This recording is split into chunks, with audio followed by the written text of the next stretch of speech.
amigo, que hoje o personagem é fantástico. Quem viveu ali o futebol dos anos 2000 sabe a importância de Emerson Leão. Opiniões fortes, firmes, e a gente vai reagir. Vamos lá, tem um potencial explosivo aqui esse programa.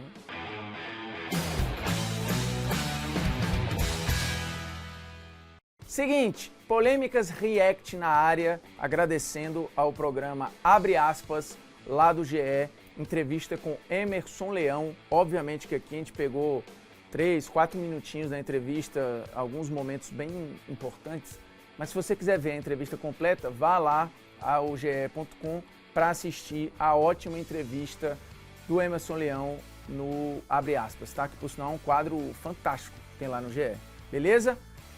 Vamos lá então, dá o play. Se inscreve aí por gentileza, tá? No canal, notificação, blá, blá, blá. Estou um pouco afastado do meio de futebol, tenho relacionamentos, tudo, mas o futebol hoje está mudando tanto, as equipes estão mudando tanto, é uma outra maneira de jogar. Eu acho que o que jogam hoje não é futebol. Eu acho que é um novo esporte com a bola de futebol, né? Então eu não é prazeroso mais para mim. É, assim, eu gosto, o Leão trabalhou com a gente, né, no antigo Esporte Interativo e tal, na TNT. Eu gosto muito do Leão, acho ele um personagem, foi um dos maiores goleiros da história do futebol brasileiro, tá? Um técnico vencedor, assim, de uma história marcante. Mas, cara, eu acho esse discurso repetitivo, assim, eu ouvi técnicos em várias épocas falando exatamente a mesma coisa. Porque o futebol está em constante processo de mudança, de adaptação. Você tem respostas e contra-respostas. Aí você tem ideias e busca por soluções em cima dessas ideias. E é assim sempre, desde que o futebol foi inventado. Porque se o futebol não mudasse, a gente ainda estava jogando naquele esquema 1-1-8, que era assim no início, né? Você tinha só chutão para frente, aí tinha 8 atacantes disputando bola lá na frente, até ver se sair um gol. Aí depois você foi mudando, aí você pegou um cara do ataque e botou no meio, aí puxou mais 2 pessoas e botou mais gente na zaga, aí foi se formando os esquemas táticos. O jogo era muito ligação direta, e aí os escoceses começaram a tocar a bola, a chegar no gol de outra forma. E assim a evolução foi acontecendo. De novo, você pode não gostar, não tem problema nenhum. A questão é a repetição do argumento, falar porque está mudando tanto, hoje é isso, mas não é mais futebol, mataram o futebol. Eu já mostrei lá no meu Instagram, já mostrei aqui na TNT, o Pelé falando a mesma coisa nos anos 60, o Edmundo falando isso nos anos 90, o Garrincha falando isso nos anos 80. Então, parece que todo mundo que viveu um período, quando para de jogar ou quando o tempo passa, olha para trás com essa questão de, putz, hoje não tem mais graça, porque, sabe assim, é a mesma coisa sempre. Então eu acho que o problema está na gente, não está no futebol, entendeu? É a gente que não está sabendo envelhecer ou passar o tempo, na minha visão, tá? E se vocês querem ler um pouco mais sobre a evolução do jogo, leiam a Pirâmide Invertida. É absurdo. Você vai ver toda a história da evolução do jogo. E falar isso como brasileiro me dá um sentimento talvez até de culpa, né? Mas o que eu vejo no campo não prende a atenção. Então eu adormeço muito cedo, entendeu? Então eu prefiro... Agora, logicamente, que a gente não é que tem obrigação. Eu acho que tem uma questão também assim, porque se você pegar, por exemplo, pedir pro Leão assistir talvez sei lá, a final do Paulista de 93, tá disponível aí no YouTube. Eu não sei se ele vai ver o jogo todo, entendeu? Porque a gente mudou, o consumo mudou. Hoje você tá ali com o celular na mão, você vê o jogo às vezes picotado, sabe, o consumo de vídeo tá mais curto, a gente tá muito hiperestimulado. Eu não sei se a culpa é do jogo, entendeu?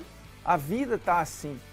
As pessoas têm menos paciência pro cinema, tanto que os filmes, alguns precisam ser mais curtos, porque senão o moleque não aguenta ficar 3 horas dentro do cinema. Tem casos, assim, Vingadores, o filme é longo pra caramba. O Senhor dos Anéis é longo, mas na média, os filmes têm que ter ali 1h20, 1h30, que senão a molecada não assiste. Aí a culpa é do cinema, a culpa é nossa, velho, que tá fritando a cabeça, vendo 1000 coisas. Mas enfim, vamos continuar. Tenho passado de gostar das coisas do Brasil, né? E eu não vejo Sinceramente não vejo, isso é ruim. Não, o público hoje, o torcedor brasileiro, o povo brasileiro, não tem mais um relacionamento com a seleção brasileira. A paixão dele não é mais a seleção brasileira. Eles torcem mais para os clubes agora do que a seleção brasileira. E calma aí, porque assim, acho que sempre foi assim, tá? A pessoa sempre priorizou mais o seu clube do que a seleção, sempre. E essa história do... Aí parece contraditório, porque quando o Leão fala que o jogo perdeu a graça, não sei o quê, não sei o quê, não sei o quê, aí você olha, os estádios nunca tiveram tão cheios na média. A melhor média de público da história do Brasileirão foi agora recente. A taxa de ocupação dos estádios nunca foi tão grande. Então, será que o interesse da galera morreu mesmo? Ou talvez a forma de consumir? Não é na TV, agora eu consumo no celular, agora eu consumo no streaming, agora eu consumo não sei aonde. Mas esse público parou de ver futebol ou ele só migrou da TV para outro lugar?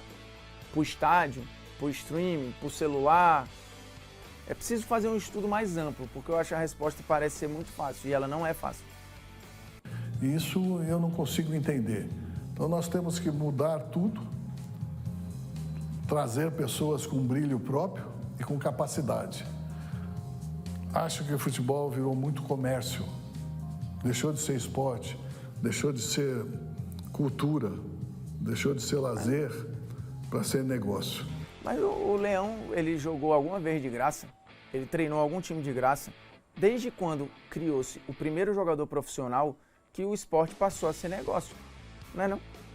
Tu paga um jogador para ele jogar, tu paga um treinador para ele treinar, tu compra um ingresso para ver o jogo. É um negócio. O esporte profissional é um negócio feito por amor.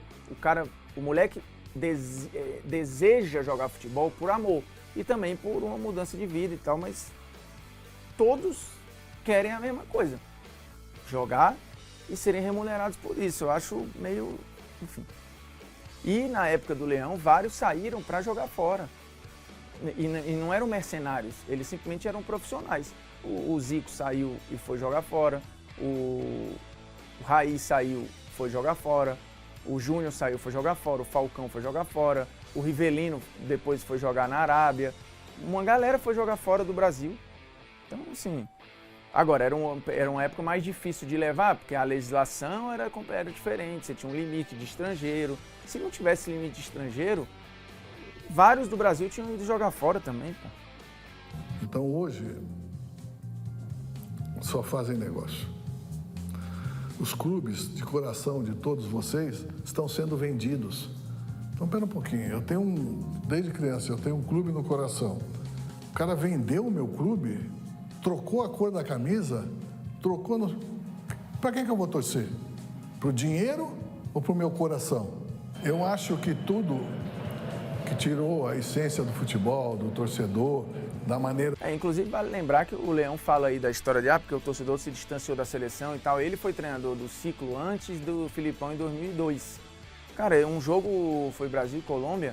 A galera arremessou bandeirinha no campo, com puta com a seleção e tal. Então, a seleção viveu uma crise profunda ali entre 2000 e 2002, antes da Copa do Mundo. Uma crise profunda. De virar profissional demais, virar comercial demais, deve-se tudo a um pouco. Tudo. Porque alguns aceitam, outros não. O que aceitam, continua. Os que não aceitam, se afastam. E, às vezes, aquele que tem capacidade para gerar e se torna silencioso, talvez ele tenha até um pouco de culpa, porque ele poderia ajudar mais. Eu acho que o Brasil está precisando repensar tudo isso novamente. Aí você vai falar para mim, mas você é contra jogador? Você é contra técnico estrangeiro? Não sou. Mas quantidade não significa qualidade.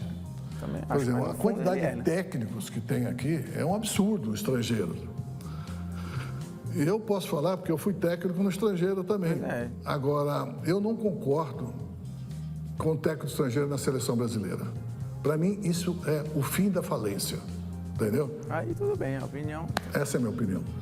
Seguidamente, os técnicos acontecem assim, desconhecido para cá e daqui a pouco desabrocham. Todos eles são assim. Se nós pegarmos a quantidade de técnicos que passaram pelos times do Brasil estrangeiros, e quem deixou legado e fez sucesso, não dá 10%, não dá 5%. Não é melhor ficarmos com os nossos e criarmos novos treinadores? Beleza, e os brasileiros que foram lá para a Arábia, para o Japão, para não sei aonde, quantos deram legado também? Eu acho ruim essa visão, sabe? Porque a gente também exportou, importou, o jogo é isso, assim. E de novo, o São Paulo, por exemplo, nos anos 50, o Flamengo também, teve técnico estrangeiro, esses caras foram muito importantes para a formação da seleção de 58, do sistema 4-2-4, que consagrou a seleção campeã brasileira, campeã mundial em 58, 62 e tal. Muito foi inspiração dos técnicos húngaros. Então, bicho, eu não vejo sentido nessa conversa, entendeu? Agora tem o tal do comércio, né? Eu conheço o Dorival, que para mim é Júnior, não é o Dorival, há muito tempo. Como treinador, ele chegou no mundo, no mundo seleção brasileira, na pior época possível. Verdade. E está sofrendo por causa disso. Ele não tem quem convocar, quando pode, quando não pode, está machucado, não está, vai jogar aonde, como vai jogar. Não tem isso. Ele não tem tempo de nada.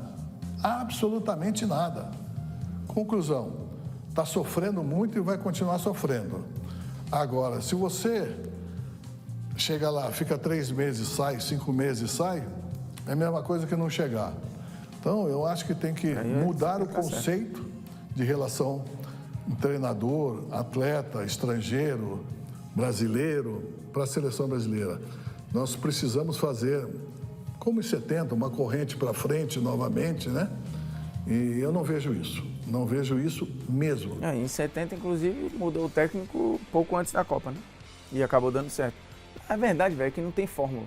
Em 94, o Parreira não era conhecido, ia ser demitido várias vezes, o Brasil se classificou nas últimas para a Copa, graças ao Romário, e foi campeão do mundo. E sendo cornetado a beça. Aí em 2002, um monte de treinador, teve o próprio Leão, Luxemburgo e mais não sei o que, até que chega no Filipão, a seleção cornetada, perde para Honduras e termina campeão do mundo. Tem fórmula, né? Eu vejo, sabe por quê? Quando eu me olho no espelho, eu não me vejo torcedor da seleção. Por quê? Porque eu não conheço a seleção. Isso porque eu fui atleta na seleção, quer dizer, foi minha casa durante muito tempo. Eu fui educado dentro de futebol, cresci dentro do futebol. Então, o que eu posso dizer para você? Que eu fico triste de ver as circunstâncias. Estamos aí às portas de uma nova Copa do Mundo e não estamos nem classificados. Quer dizer, olha só, o Brasil tem que ter medo. Mas não tem nenhuma seleção classificada para a Copa, faltando um ano para a Copa, só para constar, né? Ninguém está classificado para a Copa. De não classificar, nunca existiu isso. Existiu, o Brasil em 93, chegou na última rodada correndo risco de ficar fora. No ciclo antes de 2002, o Brasil chegou no último jogo contra a Venezuela precisando de resultado para classificar. Isso não é verdade. Não é verdade. Já aconteceu, inclusive em 2 ciclos que a seleção foi campeã. E a última vez que o Brasil classificou com tanta antecedência assim, com o próprio Tite, não ganhou a Copa. Então, assim, tem fórmula? Não. A Argentina do Bielsa foi recordista das eliminatórias em 2001. Chegou invicta, voando na Copa do Mundo. Eliminada na primeira fase. Eu me lembro que nós vamos jogar contra quem? Contra fulano. Nós vamos ganhar de quanto hoje? A conversa entre nós era essa, entendeu? Não vejo isso mais. Eu acho... É porque é as mesmas coisas. Eu tenho muita frase pronta ali. Eu adoro o Leão, acho ele um cara importante, assim, necessário.